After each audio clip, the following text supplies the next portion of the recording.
So I seem to be having a lot of thoughts flowing through my mind right now, and the last thing I heard was "Don't piss in my cup, Nancy." I don't know why I heard it, and it's the point that I'm sure I'm aggravating or hitting a spot with some of you, and cool.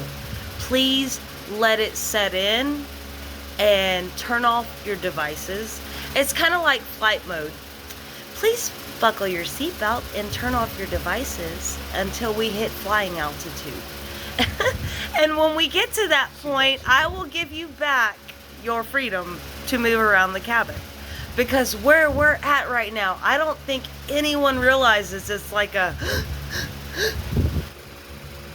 we're running out of oxygen, we're running out of intellect, we're running out of direction. And everything right now is fueled off of the concept of control, power, greed.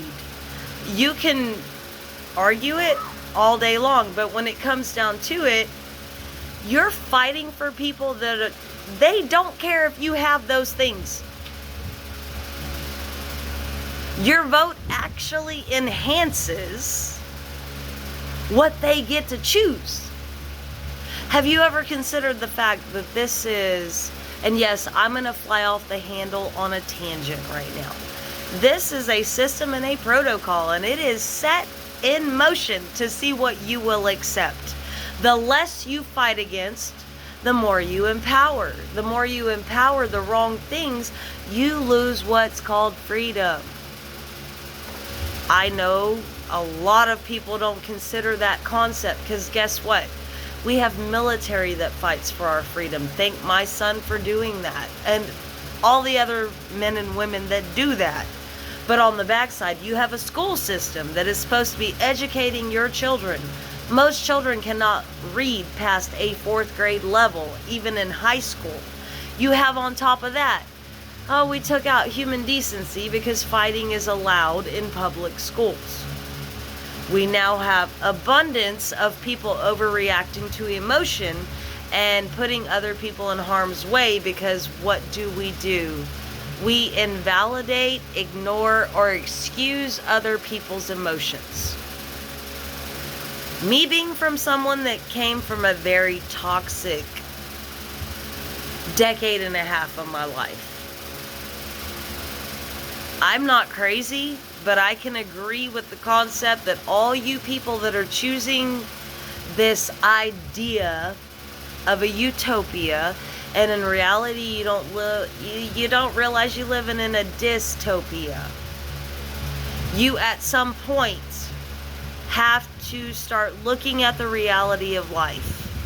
You want these things, you can't have these things. You remember being told that as a child? I remember that, and it felt so heartbreaking. But it built character in me. Like, if you're not going to be given it, you're going to work for it and you can have it. I'm not saying you can't have it. I'm saying you're going to work for it. And in my time, that was a chore chart. Like, as adults, if we could be given a chore chart, how awesome would that be? You get this many points for mopping. You get this many points for sweeping. This many. You don't get points in life. You get what's called money, which is like points. And the value of what you stand for is kind of the points you're going to get. Although I have to interject in my own comment that the wickeder you are, the more points you get. But we forget about those invisible concepts, that karma, that dharma, those things that we don't think judge nor see us. It doesn't happen in the next lifetime. This is your lifetime. And understand, you've created hell.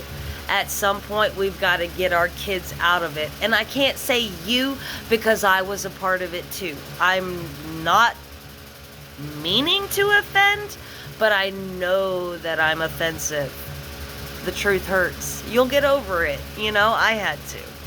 And when it comes down to it, we're either going to use the truth to fight for good, or we're going to push down the truth and understand that bad will always win. But I have always believed love will prevail and love always wins.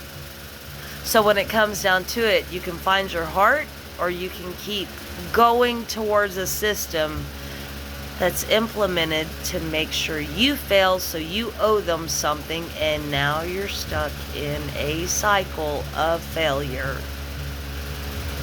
Just another PSA. I know, I'm a bitch. You're welcome.